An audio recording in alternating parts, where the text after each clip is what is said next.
그레이하운드의 기원 한은형.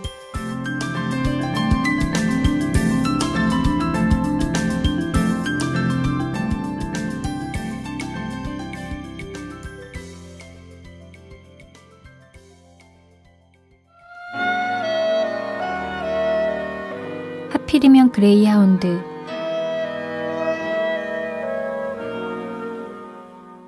나는 그가 개로 변하는 장면을 보지 못했다. 그가 사라진 자리에 그레이하운드 한 마리가 남겨져 있었다는 이유만으로, 낯가림이 심하다는 그 견종이 나를 향해 꼬리를 맹렬히 흔들었다는 이유만으로 그가 개로 변했다고 생각하는 것은 아니다. 그의 행적을 돌이켜보면 그가 개로 변할 수밖에 없었던 필연적인 이유들이 떠오른다. 그가 개가 되지 않았다면 필연적이지 않을 수도 있는 일이다. 그는 개 같은 데가 있었다.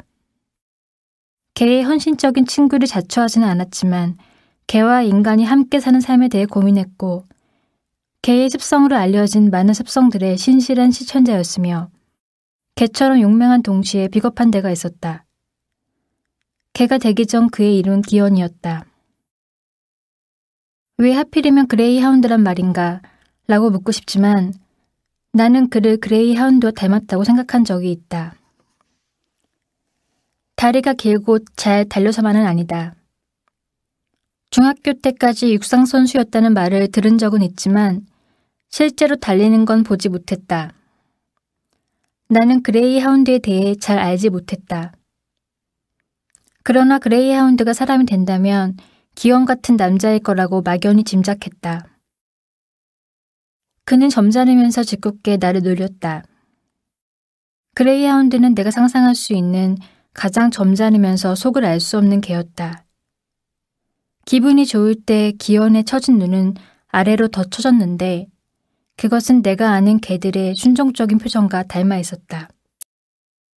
풍성한 곱슬머리는 정리되어 있지 않아 더 풍성하게 보이곤 했는데 숙련된 인간의 손을 거치면 훌륭한 모질로 거듭날 수 있는 자질을 품고 있었다. 나는 그를 그레이로 부르기로 했다. 개 속담 사전의 기획자이자 편찬자이며 편집인이라고 자신을 소개한 기원은 내게 개를 위한 요리책의 집필을 의뢰해왔다. 내세울 만한 요리 전문 학교를 졸업하지도 않았고 그러므로 경력이 될 만한 식당에서 일한 경험도 없는 나는 그저 요리를 좋아할 뿐이었다. 그것은 개를 키우지는 않으면서 고양이보다는 개를 좋아한다고 밝히는 사람들의 열정보다 더한 것이라고 주장할 정도도 못됐다. 남들이 보기에 나의 장점은 요리에 대한 글을 잘 쓴다는 것이었다. 그 말은 본질보다 포장이 그럴듯하다는 말이기도 했다. 사실이 그러했다. 이도 저도 아닌 요리를 가정식으로 이름 붙여 파는 뻔뻔한 요리사들보다는 내가 나았다. 기원은 너무 말라서 안쓰러운 느낌을 주는 남자였다. 안쓰럽기보다는 불쌍해 보였다는 게 순정한 표현에 가까울 것이다. 헐렁한 면바지에 꽃이 프린트된 셔츠를 입은 그의 차림은 옷이 사람을 입은 것에 가까웠다. 그의 말버릇을 빌리자면 사람이 개를 장악하지 못하고 개의 사람이 장악된 격이라고 할 수 있다. 자신의 다리가 유난히 길 뿐만 아니라 심지어 허벅지에 근육도 있다는 것을 인지시키기 위해서 기원은 바지를 벗는 시점을 최대한 단축시키려 했다. 육상선수의 허벅지란 그런 것이었다. 그런 엉성한 옷 안에 그레이하운드처럼 올라붙은 엉덩이가 숨어있을 줄이야. 그 후에 그는 나에게 아무것도 아닌 동시에 전부가 되었다. 어느 면으로 보아도 기쁘게 예쁜 노랑 육각 연필 같았다. 뻔뻔한 오줌 싸개였고 고장난 라디오였으며 너무 커서 주머니에 넣고 다닐 수 없는 돌 문진이었다. 그리고 나에게 단 하나뿐인 완전한 강아지였다. 열렬한 꿈 해몽가였던 그는 나의 현실 분석가적인 기질에 대해 대수롭지 않게 생각했고 그다지 감탄하지도 않았다. 그 대신 그는 나의 재정 감독관이자 대서사였으며 고약하고 장난스러운 언어 해체가였다. 우리가 칼잡이라고 부르는 이들을 기호는 칼장이라고 불렀다. 기호는 진행 중인 대화까지 재료로 삼아 그의 칼을 휘두르는 것을 좋아했다. 그레이하운드로 변한 기호는 내 코트 안으로 자신의 코를 집어넣은 채 나를 올려다보았다. 나는 기원으로 추정되는 그레이하운드를 보다가 섬뜩한 사실을 발견했다. 내가 보고 있는 그레이하운드의 눈처럼 기원의 눈에도 검은 자만이 있었다는 것. 그랬었다. 나는 매번 이 눈을 보면서 그를 떠나지 못했다. 불쌍하지도 않은데 불쌍히 여겼다. 그래서 기원이 더 개처럼 느껴졌던 걸까? 사람의 개와 다른 것 중에 하나는 흰자와 검은 자로 된 눈을 가졌다는 점이다. 나는 흰자를 가진 개를 본 적이 없다. 있더라도 개 같지 않을 것이다. 이 개에게는 기원의 눈과 똑같이 생긴 눈이 박혀 있었다. 기원이 변한 그레이하운드니 당연한 일이겠지만 개를 위한 봄나물.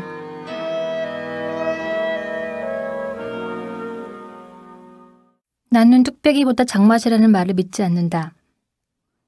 장맛도 장맛이지만 뚝배기에 담기지 않은 장은 그럴듯하지 않다. 유기에 담기지 않은 전주 비빔밥은 전주 비빔밥이 아닌 그냥 비빔밥이다. 맛은 눈과 코와 입으로 느끼는 것. 나는 블라인드 테스트를 믿지 않는다. 그것은 토끼를 따라잡기 위한 거북이의 술수 같은 것. 모든 필사적인 것은 슬프다. 슬픈 것은 나쁘고 눈을 가린 채로 코와 혀로만 지각하는 맛에는 속기 쉽다. 기원을 만났을 당시 관심을 가졌던 요리의 형태는 최대한 간을 자제하면서 재료의 맛을 드러내게 하는 것들이었다. 그에 대해 듣더니 기원은 팔짱을 끼고 이렇게 말했다. 이를테면 발목 같은 거로군요. 제가 원하던 바로 그겁니다. 말을 잘 다루는 사람에게는 늘 약한 게 나의 문제다. 요리를 먹과 한지의 관계에 비유하다니. 나는 성인의 것으로 보기 어려운 그 미분화된 분홍빛 입술에서 흘러나오는 그릇을 초월하는 음식 같은 기원의 언어에 사로잡혔다. 그는 자신이 미식가보다는 천식가에 가깝다고 했다. 음식을 천대하는 사람이라는 뜻이죠. 저는 음식에 대한 기쁨을 모릅니다만 그는 개들이 먹는 사료들을 보면서 자신과 다르지 않다는 생각이 들었다고 했다. 개들은 더 다양하고 영양 있는 음식을 먹을 권리가 있다는 게 기원의 주장이었다. 기쁨을 모르신다면서요? 그러면서 개한테요? 주인들은 개한테 더 해주고 싶을 겁니다. 우리가 사랑하는 사람한테 그러는 것처럼요. 우리는 상대가 원하는 걸 해주지 않잖아요. 내가 하고 싶은 걸 하면서 상대가 원할 거라고 생각하는 거죠. 그게 희생이라고 불리는 것들이고요. 알 것 같기도 하고 모를 것 같기도 한 말이었다. 그는 내게 개를 위한 요리책을 쓸 것을 제안했다. 개를 위한 봄나물이 그가 제안한 책의 이름이었다. 개에게 풀을 허하라 라는 제목의 메일이었다. 우리의 시작이었다. 그는 자신을 개를 연구하고 개에 대한 글을 쓰고 개에 대한 책을 내고 있는 사람으로 소개했다. 우리는 개에게 풀을 돌려주어야 한다 라는 문장이 나를 일으켰다. 특색이 없는 게 특색인 외모였지만 그가 하는 말은 그렇지 않았다. 그만의 뉘앙스와 다양한 손동작은 기원의 말에 독특한 음영을 더했다. 참치의 맛을 끌어올리기 위해 동원된 시소 입가 무슨 이라고나 할까? 말할 때 그는 거의 양손을 모은 채로 있다가 중요한 대목이라고 생각하는 부분에서 손을 풀었다. 상대에게 자신의 손바닥을 내보이는 게 그 손동작의 궁극적인 목표로 보였다. 산만하게 느껴졌던 그가 손을 쓰는 방식에 더 이상 위화감이 들지 않을 무렵 나는 그를 그레이라고 부르고 있었다. 개밥에 도토리라는 말 있잖아요. 왜 개가 도토리를 안 먹는지 생각해 본 적이 있나요? 그런 걸 생각하는 사람은 기인이거나 시인일 거라고 생각한다. 그때만 해도 그가 둘 중에 어떤 쪽일지 가늠이 되질 않았다. 나는 고개를 저었다. 둘 중에 하나예요. 아껴 먹는 것이거나 아니면 먹을 수 없는 이유가 있는 거죠. 개가 음식을 아껴 먹는다는 게 가능할까요? 아무리 내가 개에 대해서 잘 모른다고 하지만 그는 개가 사람처럼 문화적 관습에 지배를 받는 동물인 것처럼 이야기하고 있었다. 그럼요. 똑똑한 개가 지능이 얼마나 되는지 아십니까? 개가 암에 걸리는 건 아시죠? 그것만이 아니에요. 알츠하이머도 걸려요. 개는 작은 인간이라고 보면 됩니다. 인간의 모습을 하지 않았을 뿐이지. 어찌 보면 그럴싸한 말이기도 했다. 어쨌든 개는 인간이 아니지 않나? 사람이 먹을 수 없는 것은 개도 먹을 수 없습니다. 사람이 먹을 수 있는 거라면 개에게 먹여도 되는 거고요. 개가 먹는 거 사람이 먹을 수도 있는 게 가장 이상적인 거겠죠. 그러니까 개를 위한 봄나물은 개가 먹되 사람도 먹을 수 있는 음식이어야 한다는 말이었다. 나는 이상하다고 생각하면서도 고개를 끄덕이고 있었다. 쓴바귀, 엉겅퀴 이런 거 얼마나 신선합니까? 사람만 먹기는 아깝잖아요. 그러면 기원 씨는요? 자신은 편식을 하면서 개의 식생활을 개선하겠다는 사명감을 가진 이 남자는 대체 무엇이란 말인가? 개는 자신의 의지로 자신을 바꿀 수 없잖아요. 그래서 우리가 나서야 하는 거죠. 인간은 언젠가 변할 수도 있죠. 그 언제가 대체 언제일지는 몰라도. 그때였는지도 모르겠다. 내게 사명이 하나 더 생긴 순간이. 개의 식생활 말고도 다른 것을 개선시키고 싶다는. 세 번째 젖꼭지.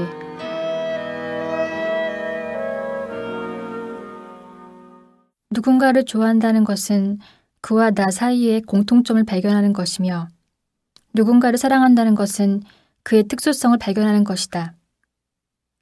수첩에 이런 낙서를 한 후 나는 우리의 공통점을 적어 내려가기 시작했다. 기원과 나는 숫자에 약했으며 빵보다는 떡을 좋아했고 바다보다는 산 쪽이었고 상대의 오른쪽에 눕는 것을 좋아했다.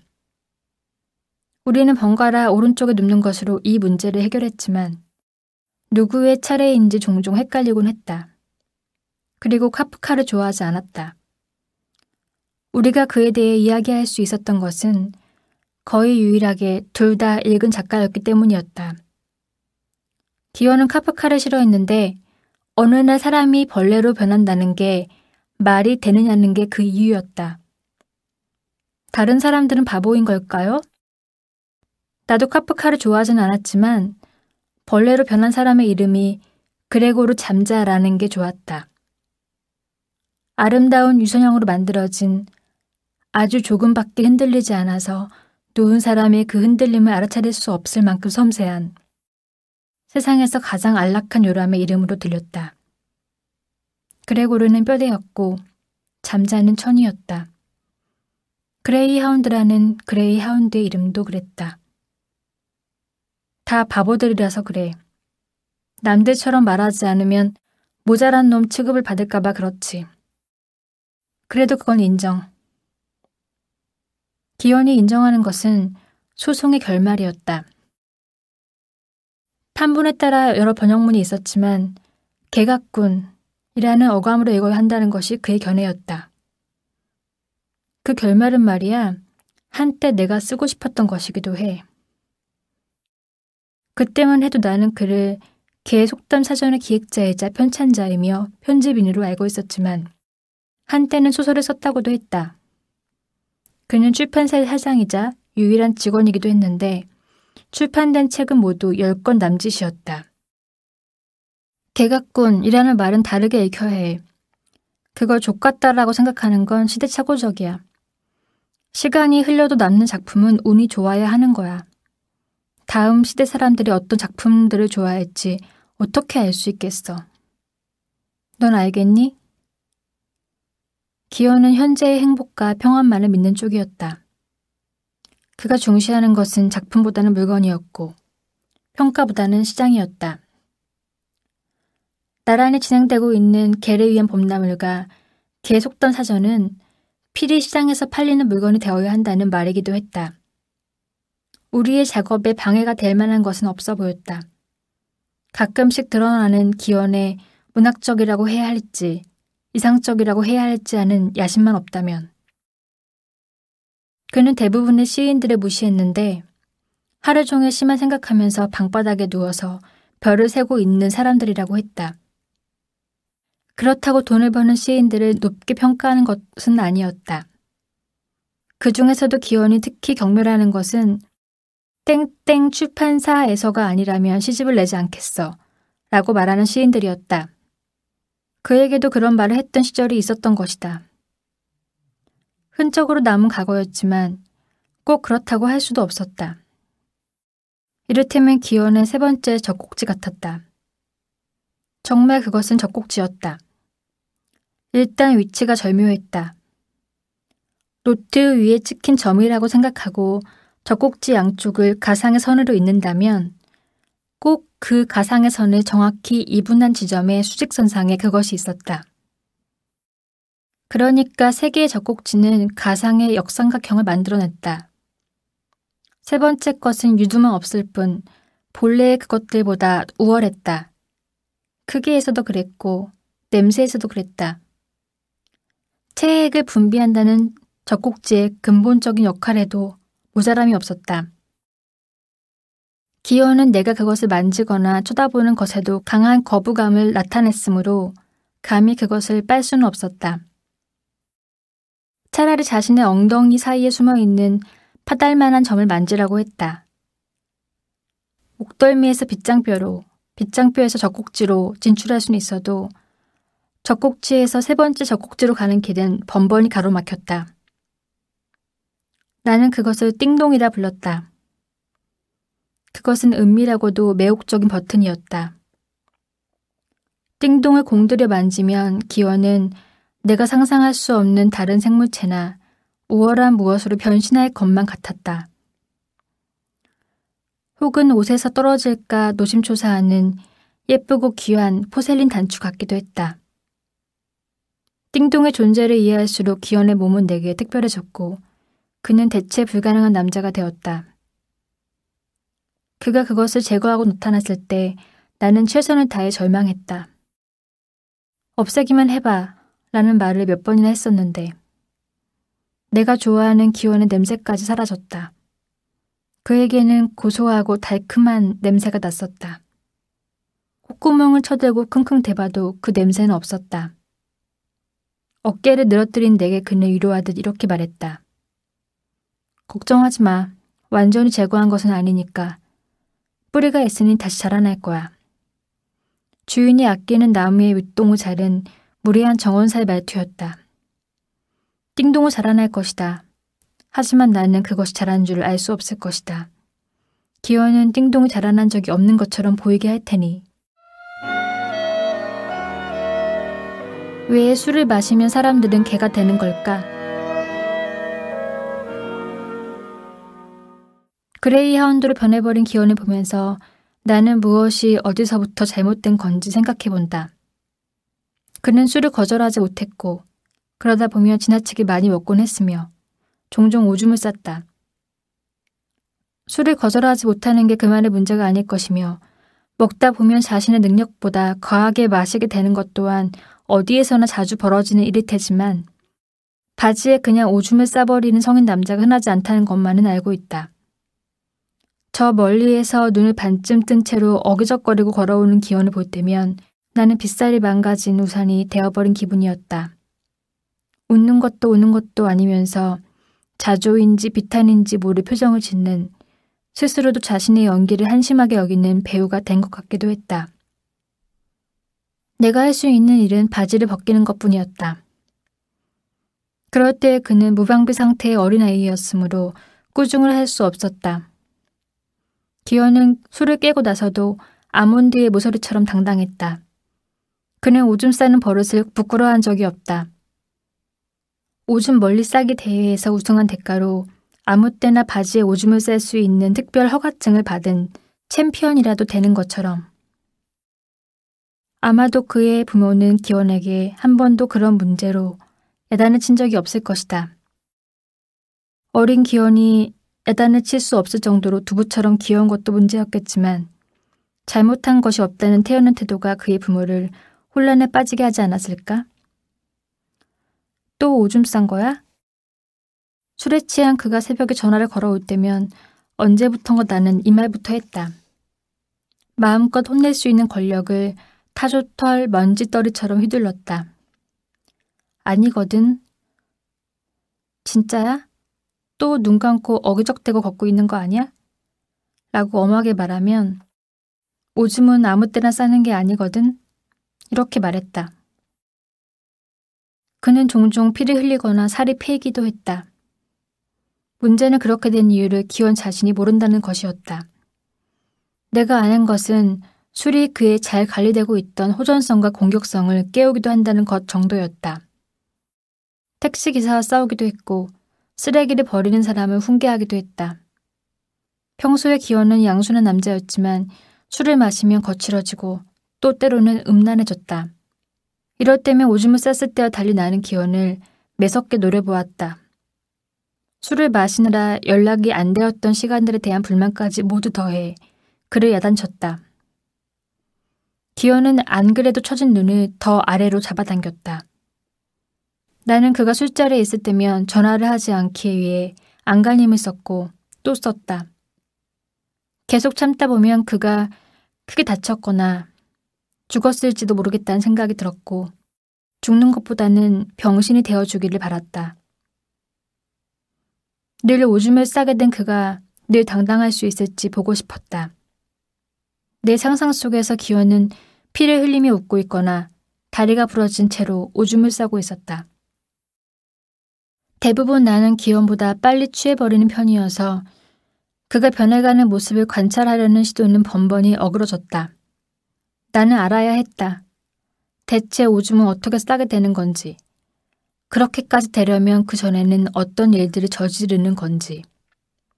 나와 술을 마실 때의 기원은 멀쩡한 상태를 유지하기 위해 애썼다.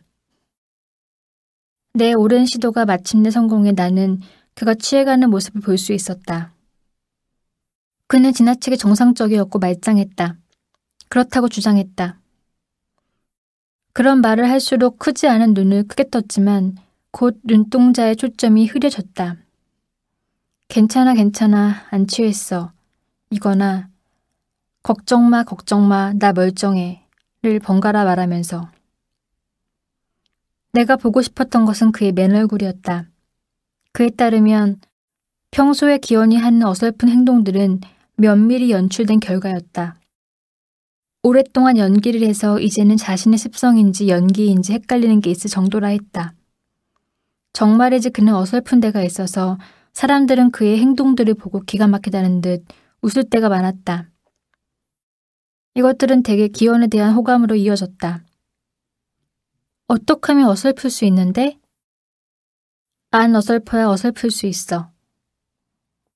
연기하지 않는 그를 볼 수 있다는 점에서 나는 아침에 보는 기원이 가장 좋았다. 나는 그보다 늘 일찍 깨어났고 그를 바라보는 것 말고는 달리 할 게 없었다. 기원은 자고 있을 때도 입꼬리에 미소를 걸치고 있었다. 내가 폭소할 때면 신기하다는 듯 쳐다보곤 했다. 정말 크게 웃는다. 그렇게 웃겨? 라고 말하며 기원은 나처럼 웃는 게 굉장히 희소한 일인 것처럼 느껴지게 하곤 했다. 그러고 보면 기원은 입을 벌려 웃지 않는 남자였다. 처진 눈초리가 더 처지는 순간이 그가 웃는 때였다. 기원은 소리를 내서 웃지 않았을 뿐더러 입을 벌리지도 않았고 입꼬리도 거의 그대로였다. 간혹가다 미소라는 것을 보일 때도 있었지만 그것은 사람의 미소라기보다는 개의 웃음에 가까웠다. 미소가 어떤 사회학적이고 인류학적인 의도를 지닌 것이라고 한다면 그가 웃는 것은 미소라고 부를 수 없었다. 스스로를 의인화시키고 있는 개라고 해야 할까? 그런 의미에서 기원이 웃을 때 보이는 그의 이는 치아가 아닌 이빨이었다. 나는 그의 개 이빨을 좋아하기는 했다. 기현의 이빨은 유치를 안 간 게 아닐까 싶을 정도로 어린아이 같았는데 그는 그 이빨로 내 손가락을 치발공처럼 깨물곤 했다. 기분이 좋을 때는 앞니로, 화가 났을 때는 송곳니로. 내 환심을 사야 할 일이 생기면 내 발가락을 뽑아내기라도 할 것처럼 제 입에 넣고 맹렬히 잡아당겼다. 다른 여자의 손가락과 발가락에도 침을 묻혔겠지. 그녀에게도 이런 단조로운 얼굴만 보여줬을까? 나는 그의 다른 표정을 소유한 최초의 여자이고 싶었다.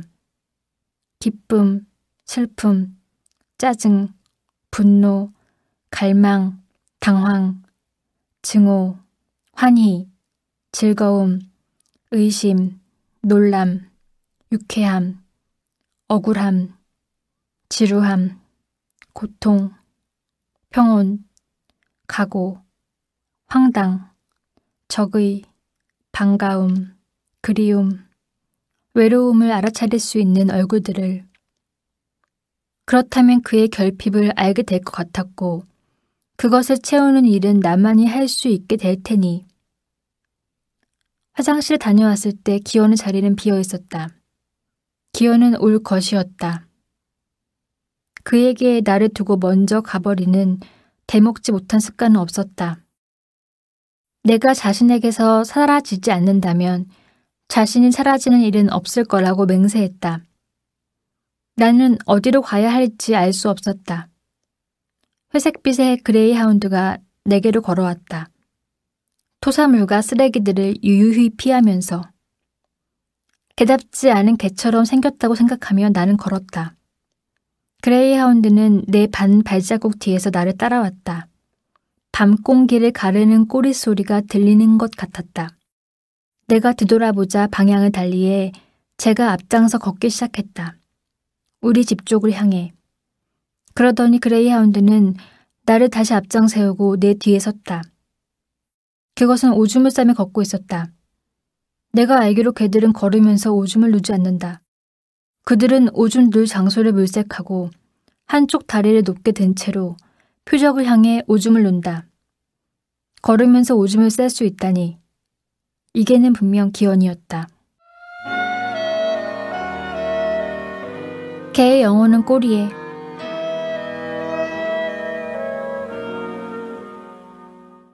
띵동을 제거했으므로 그레이하운드로 변한 것이라고 나는 여전히 믿고 있다. 변화는 아주 서서히 진행되고 있었겠지만 띵동이 없어진 이후로 그 변화가 눈에 보이기 시작했다고 하는 편이 맞을지도 모르겠다. 술에 취해 그가 보인 행동도 기현이 그레이하운드로 변해가는 중이어서 나타난 것일지도 모른다. 다만 짐작일 뿐이다. 그가 짜내버린 띵동은 그레이하운드의 털에 덮였으므로 더 보이지 않게 되어버렸다. 그 주변에서 여전히 독특한 냄새가 나긴 했지만 그것에서 나는 건지 아니면 개 특유의 냄새인지 알 수 없었다. 나는 개를 키워본 적이 없었으므로 개들의 습성이나 특색에 대해 아는 것이 없었다. 그레이하운드는 기현의 식성을 닮아서 아무거나 먹었지만 어느 것도 좋아하지는 않았다. 제 밥그릇에 있으니 먹을 뿐이었다. 나는 기현의 기획 의도를 떠올리며 개를 위한 봄나물대로 이 개를 먹이기로 했다. 이 그레이하운드는 장거리 경주마 출신치고는 너무 허약해 보였다. 내게는 그를 돌볼 권리와 의무가 있었다. 기현에게 억울하게 빼앗겼던 권리를 되찾아온 셈이었다. 우리가 사귀기 시작했을 때 앞으로 그를 잘 보살피겠다고 하자 기현은 화를 냈다. 그리고 이렇게 말했다. 보살피는 건 내가 해. 그레이하운드가 된 기현은 자신의 버릇들을 간직하고 있었다. 제 버릇 개줄까 싶게. 내게는 이 개가 원래의 기현이 갖고 있었던 개의 속성을 잘 유지한 채로 변한 그레이하운드로 보였다. 나는 이 개를 기현으로 부르기로 했다. 기현을 기현으로 부를 수밖에. 기현은 물을 마시는 습관을 갖고 있지 않기 때문인지 변비에 시달렸다. 멜론을 일주일 동안 먹인 이후로는 그레이하운드의 변을 티스푼으로 파내는 일을 하지 않아도 되었다. 그가 멜론에 질리자 사과와 바나나를 섞어서 주스로 만들었다. 복숭아는 개들이 가장 좋아하는 과일이라지만 기원에게는 금기였다. 그에게는 복숭아 알레르기가 있었다. 복숭아를 먹은 내가 그와 입을 맞추다가 알게 된 사실이었다. 기원은 봄동 무침을 좋아했다. 들기름으로만 간한 봄동은 그레이하운드의 주식이 되었다. 그가 내는 개의 풀 뜯어먹는 소리는 내게 위안이 되었다. 아삭아삭하며 풀을 저적하는 소리야 침 삼키는 그 소리. 기원은 돌나물과 미나리는 생으로도 잘 먹었지만 쓴바귀는 코로 냄새를 맡더니 먹기를 거부했다. 쓴바귀와 엉겅퀴는 기원이 개를 위한 봄나물로 제시한 나물이었다. 그는 아마 한 번도 쓴바귀를 먹어본 적이 없는 것 같았다. 개도 사람처럼 섬유질을 풍부히 섭취해야 균형 있는 몸을 유지할 수 있다. 성인병과 당뇨병, 암 같은 질병으로 많은 개가 죽어가고 있다는 것이 더 알려져야 할 필요가 있다고 나는 개를 위한 봄나물에 썼다. 그 책을 내가 쓰고 있었다는 게 개로 변할 기원을 위한 어떤 계시처럼 느껴지는 날들이었다. 사람일 때의 기원은 걱정될 정도로 육식주의자였다. 소와 결혼한 남자가 있대. 개도 아니고. 오래전에 이런 말을 들은 적이 있었다. 아마 대학 친구거나 식재료상의 주인이었을 것이다. 기원을 만나기 전에 들었던 이 말이 내 미래를 가리키고 있었던 걸까? 소와 결혼한 인도인가 짐바브웨인가 하는 나라의 그 남자에 대하여 생각했다. 그도 나처럼 자신의 연인이 소로 변했다고 믿었던 걸까? 아니면 소에게서 자신이 꿈꿔온 연인의 자질을 발견했던 걸까? 그는 아마 결혼을 할 때 소 신부에게 사례를 입혔을 것이다. 어쩐지 진분홍색일 것만 같았다. 나는 기원이 돼지로 변했더라도 그를 집으로 데려와 돌보았을 것이다. 나는 자주 헷갈렸다. 사람일 때의 기원은 개 같았고 개가 된 기원은 사람 같았다. 기원이 인간이었던 시절을 잊지 말아야 하는지 아니면 개가 된 기원의 입장이 되어 편의를 제공해야 하는지 알 수 없었다. 다른 개를 대하는 것처럼 기원을 대하면 불쾌할 것이고 그가 언젠가 사람으로 돌아오게 된다면 두고두고 나를 원망할지도 모른다. 그러나 내가 계속 인간 기원을 대하는 것처럼 개 기원을 대하는 것이 과연 기원의 현재에 유익하리라는 확신이 없었다. 개를 인간처럼 대하지 말라는 글을 어디에선가 읽은 적이 있었다. 그러면 개는 사람을 개처럼 대할 것이라고. 무엇보다 곤란한 문제가 있었다. 먹는 것과 싸는 것, 그리고 새끼를 갖게 하거나 갖는 것이 개의 본성임을 모르지는 않았지만 기원에게도 그런 일이 벌어졌다. 기원에게는 수시로 발정 상태가 지속되었는데 나는 그것을 견딜 수 없었다. 이것은 그와 나 사이에 영원히 해결되지 않을 부분이어서 우리의 화해는 일시적일 뿐이었다. 기원은 종종 나를 헷갈리게 했다. 주인으로서 나에게 애착을 느끼는 건지 아니면 교미의 상대로 생각하는 건지. 기원이 내 엉덩이 쪽으로 코를 들이댈 때마다 나는 그것의 주둥이를 때렸다. 순식간에 기다란 앞다리를 들어 내 어깨에 올릴 때면 기원이 나를 개로 여기고 있을지도 모르겠다는 생각이 들었다. 그를 내다 버리고 싶었지만 사람이 아니어서 그럴 수 없었다. 인간이었을 때 기원은 내게 발기와 성욕이 지배하지 않는 삶을 살게 되어서 편하다고 한 적이 있었다. 나이가 들면 말이야, 성욕이 없어져. 넌 이제 한참이니까 잘 모르겠지. 또 잘 못 일어나겠어. 알람 소리도 전화 소리도 못 들어. 소리가 희미하게 들려. 꿈속의 소리로 융합되어 버려. 현실적으로 깨어 나오는 게 아니라 못 일어나니까 못 일어나는 게 아닐까? 라고 말하고 싶었지만 남자에게 성적인 농담을 잘못했을 때 어떤 결과를 가져올 수 있을지에 대해 그에게 충분히 교육받은 터라 나는 참았다. 게다가 나는 기원에게 불만이 없었다. 그는 한 번 하면 그레이하운드처럼 집중력 있고 근면하게 최선을 다했다.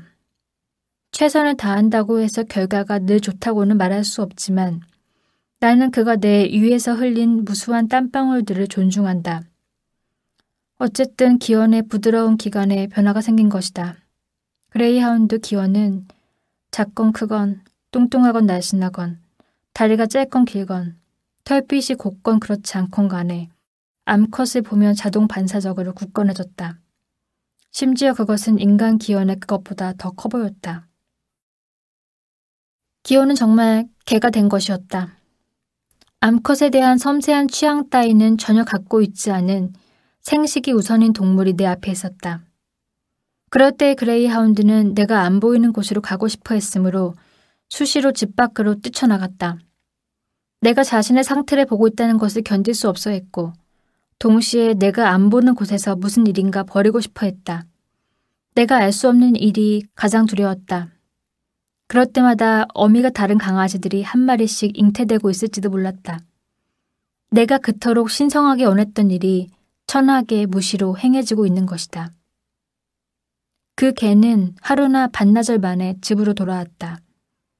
내 눈치를 보며 주위를 맴돌았지만 감히 내 냄새를 맡지는 못했다. 나는 서둘러 욕조에 물을 채우고 그것을 그 안에 몰아넣곤 했다. 밖에서 묻히고 돌아온 불순한 것들은 신속히 제거되어야 했다. 흙과 바람과 먼지야 온갖 잠재적 악균을 품고 있을 수 있는 잡종 개들의 털들. 나는 수압을 최대로 높인 샤워기를 기원에게 들이밀었다. 그는 순식간에 눈이 커지면서 욕조 한쪽으로 밀려나곤 했다. 욕조에 가득 찼던 물이 바닥을 드러날 때쯤이면 그것들이 제대로 보였다.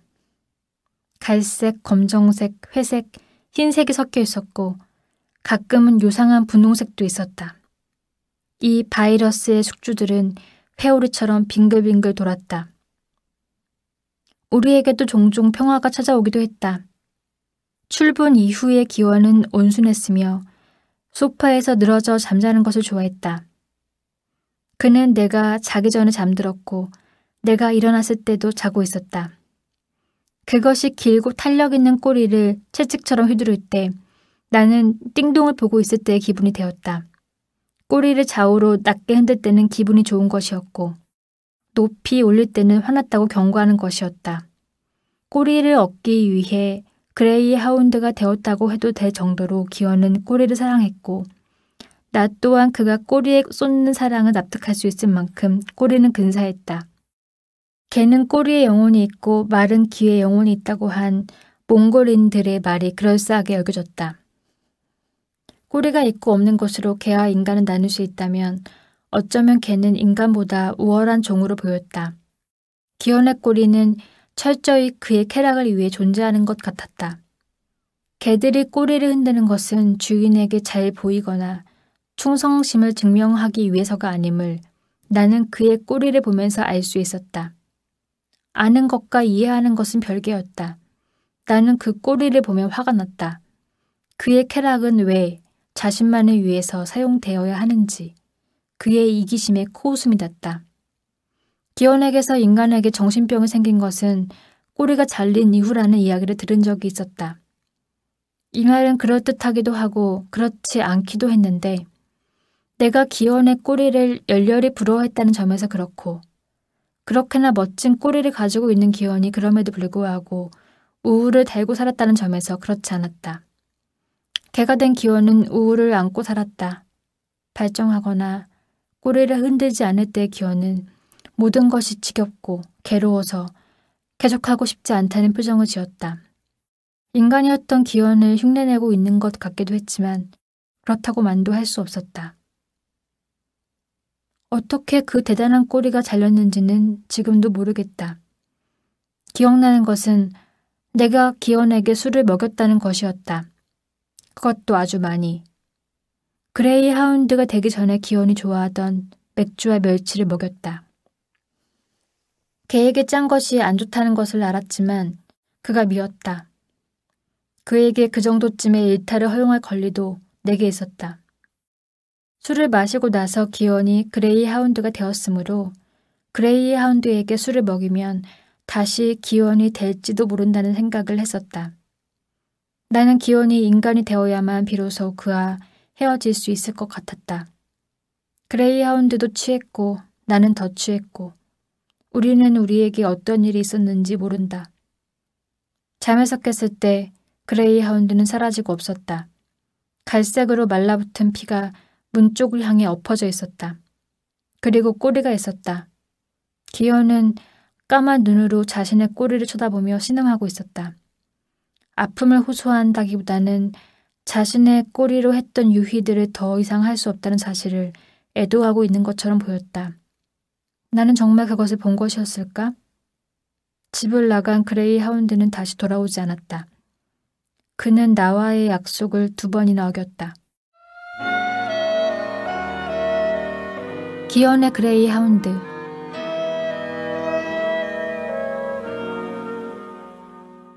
기현이 사라진 후 나는 미뤄왔던 일을 했다. 그가 탈구를 마친 개 속담 사전의 서문을 쓴 것이다. 그는 한 권의 책으로 남았다. 나는 부재하는 글을 이어 그 책의 저자이자 편집인이자 마케터가 되어야 했다. 감옥에 간 남편의 지역구를 세습하는 시위원의 부인이 된 심정으로 나는 그 일을 마무리했다. 나는 기현의 책 어디에도 내 이름을 넣지 않았다. 나의 손을 빌렸을 뿐 그것은 전적으로 기현의 생각이자 기현의 언어였다. 만약 이 책에 오점이 있다면 그것은 내 기억력의 문제에 있거나 문장력이 부족한 탓이다. 빤한 속담을 편찬한다는 게 의미가 있을까요? 이를테면 이런 거요. 싸움을 좋아하는 개는 절룩거리고 돌아온다. 라든가 재벌은 개 못 준다. 이런 문장에 뭐가 있나요? 너무 지루하고 건선징악적이지 않습니까? 기현은 이런 남자였다. 그가 좋아하는 속담은 여운이 남거나 재치가 있는 것들이었다. 개에게는 뼈다귀를, 아내에게는 몽둥이를, 이나 여자의 눈물과 강아지의 절룩거림을 믿지 말라 같은. 나 역시 사자 없는 데서 토끼가 왕이다 보다는 표범이 사라지면 개가 짖는다의 편이다. 그가 남겨놓고 간 꼬리와 함께 나는 술을 마셨다. 나는 그의 쾌락을 가졌지만 이상하게도 기쁨이나 희열은 얻을 수 없었다. 기현을 만나서 고쳤던 혼자 술을 먹던 습관이 다시 도졌다. 그 개가 우리 집에 온 것은 부활한 내 습관 덕이었다. 잠에서 깨어난 내 옆에는 강아지 중에서도 아기 강아지가 새근거리며 자고 있었다. 맡아본 적이 있는 고소하고 비릿한 냄새가 났다. 그것은 띵동의 냄새였다. 나는 이 아기 강아지를 자세히 보았다. 기현보다 더 기현 같은, 아니 더 그레이하운드 같은 아기 그레이하운드. 새끼를 보고 부모를 판별할 수 있는 능력이 인간을 넘어 개로 확장되던 순간이었다. 내가 증오하고 질투하던 흉물스러운 암컷에게서 나온 이 잡종 강아지는 내 품을 파고들었다. 나는 두부 같았고 그 강아지는 미꾸라지 같았다. 그 강아지를 보면서 깨달은 게 있다. 기현이 변했던 그 개는 그레이하운드가 아닐 수도 있다는 것이었다. 내 머릿속의 그레이하운드는 귀가 아주 커서 얼굴을 덮을 정도로 늘어져 있고 그 귀에는 털이 수북해야 했다. 개로 변한 기현에게는 털이 덥수룩한 귀 대신 경쾌하게 말려 올라간 귀가 있다. 그러고 보니 나는 한 번도 그레이하운드라는 개를 본 적이 없다.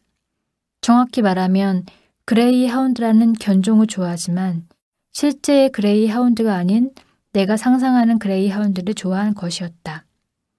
분명한 것은 기현보다는 이 강아지가 더 내가 상상한 그레이하운드에 가깝다는 것이다. 나는 이 아기 강아지를 띵동이라 부르기로 했다. 나는 띵동에게 간대할 수 있었다. 기현보다 띵동이 온순해서일까? 아니면 띵동은 원래부터 개였기 때문이었을까?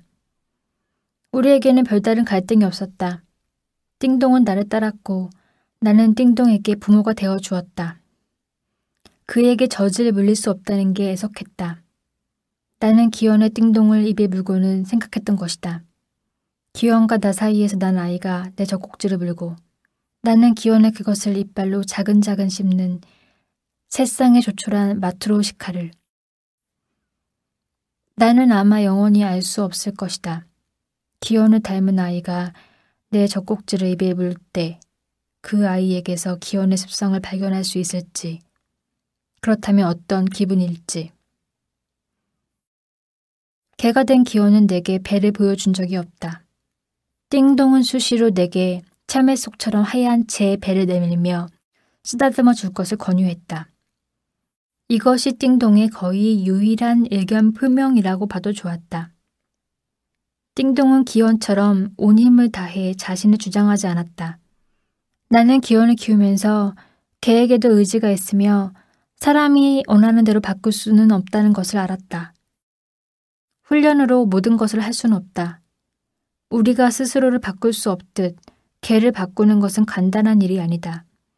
어느 개에게는 안정적인 잠자리와 먹이의 공급보다 더 중요한 게 있다. 띵동과 내가 한 입씩 오가며 아이스크림을 나눠 먹는다는 것을 알고 나서 나의 새 연인은 띵동을 미워하기 시작했다. 그것은 나에 대한 애정을 주장하려는 순진한 의지로부터 시작되었다. 그는 자신의 여자와 동물 사이의 유대를 질투하는 사랑에 빠진 한 남자를 연기했다. 그렇게 사랑을 증명하려던 그는 자신의 행동을 거듭 모방하면서 정말 자신이 띵동을 미워한다고 믿게 되었다. 그는 자신의 연기에 도취된 나머지 그 감정에 논리를 부여하기 위해 애쓰고 있었다. 띵동에게 사랑 같은 데가 있다는 게 그 미움의 가장 큰 원인으로 그가 발견한 것이었다. 어떤 교육도 시킨 적이 없는데 띵동은 그랬다. 10번을 왔다 갔다 해도 아이스크림은 여전히 남아있었다. 띵동은 마지막 아이스크림은 나를 위해 남겨둔다는 스스로 정한 규칙을 지키려는 것 같았다. 띵동이 그것을 가지고 나왔을 때 우리는 서로의 어깨에 기댄 채 텔레비전을 보고 있었다.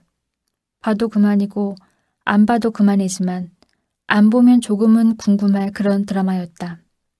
그것은 기원이 두고 간 꼴이었다. 나는 새 연인이 생기고 나서 그것을 장롱 깊숙이 넣어두었었다. 띵동은 그것을 제 몸에 감은 채로 거실 바닥을 뒹굴었다. 마치 기원과 띵동의 어미가 함께 뒹구는 것 같았다. 그가 빠져나오고 난 후 욕조를 떠돌던 여러 색의 털들이 내 눈앞에서 바람개비가 되어 돌았다. 띵동은 자신이 발견한 그것을 장난감이나 자신의 동생처럼 여기는 것 같았다. 얼마나 좋은지 입에 거품까지 문 채 즐거워했다. 새 장난감인가? 그는 이유를 알 수 없는 불안을 느끼는 것 같았다. 그리고 얼마 있다 덧붙였다. 이상한 이 냄새는 뭐지? 나는 아무 말도 하지 않았다. 한때 나를 어찌할 바를 모르게 했던 그 냄새였다. 그것은 희미해져 있었고 언젠가는 희미하다고도 할 수 없을 정도가 될 것이었다. 나는 그가 눈치채지 않게 숨을 깊이 들이마셨다. 눈이 감겼다. 고개를 옆으로 기울여 내 어깨에 올린 그의 팔을 내려놓았다. 그리고 팔을 뒤로 뻗어 내 꼬리뼈를 만져보았다. 살 때문에 어디가 꼬리뼈인지 잘 알 수 없었다. 띵동은 어린아이들이 장난감을 사준 제 부모에게 그러듯 자신이 그것으로 인해 얼마나 행복한지 온몸으로 증명해 보였다. 그는 미소를 땅콩크림처럼 거실 바닥에 묻혔다. 띵동은 자신이 좋아하는 그것이 뭔지 모르는 것 같았다. 그것은 자기 자신의 기원이었다.